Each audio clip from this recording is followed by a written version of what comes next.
This is Keith Sietstra and my Theological Lens assignment number 2.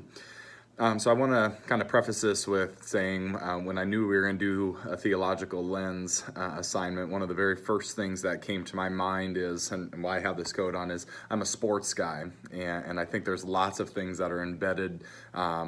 into our sports culture and into how that impacts just our American culture in lots of different ways, from ethics to our faith and expressions of things. And so that's where I'm going this morning. So I've tried to just pay special attention to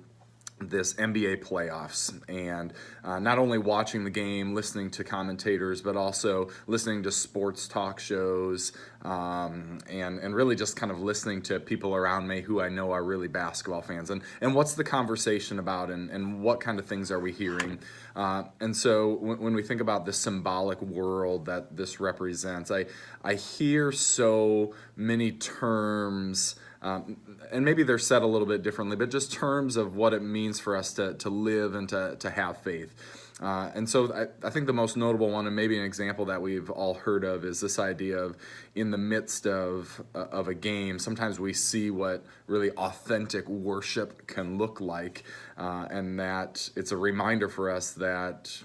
what idols can be, and how we can worship and really have this reckless abandon, throw arms up and cheer, scream, shout at the top of our lungs because we're so excited about things. And so I think what I dig through, and when we think about leading the church, how does that apply then to our lives of faith, right? Why can we not act and behave and think the same way in the church that we do in the midst of discussing and attending an NBA playoff game? And so what's the root of what's going on here? And I think where I start to go is seeing not only how worship is embedded into just our very being, but where we find meaning and purpose. And so we look at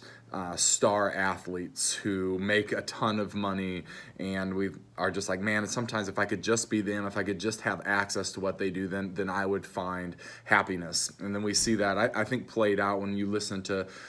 talk radio shows or TV shows that are diving into this, and they're dissecting every part of the game, and sometimes they're even dissecting the person themselves, and what is it that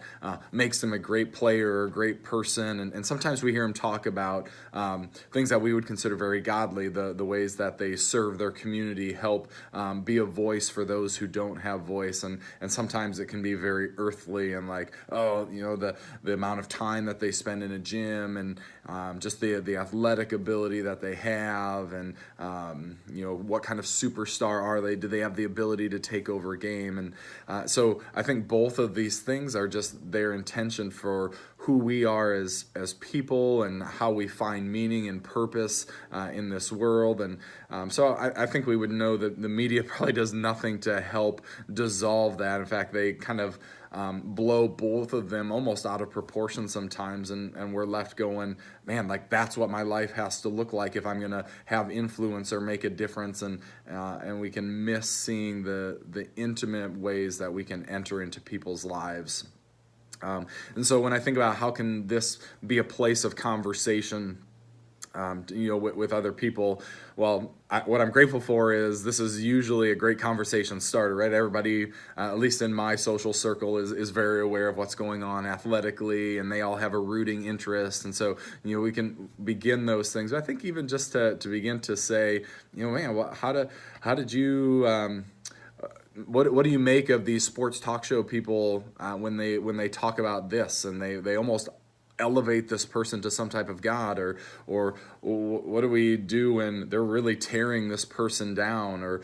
what do you make of a stadium going crazy when the boo birds come out, or when people are weeping because of the results of a game, or hands are in the air and they're shouting in maybe joy, or maybe sometimes they're angry and yelling at officials. And I think that there could just be fun conversations to start to dive into. Again, ultimately, I think it just is painting this picture of what things does culture elevate as important? Where do we spend our time talking and focusing in on? And then, so how do we as believers take that and begin to say what things about that can be good and point us in a good godly direction, and what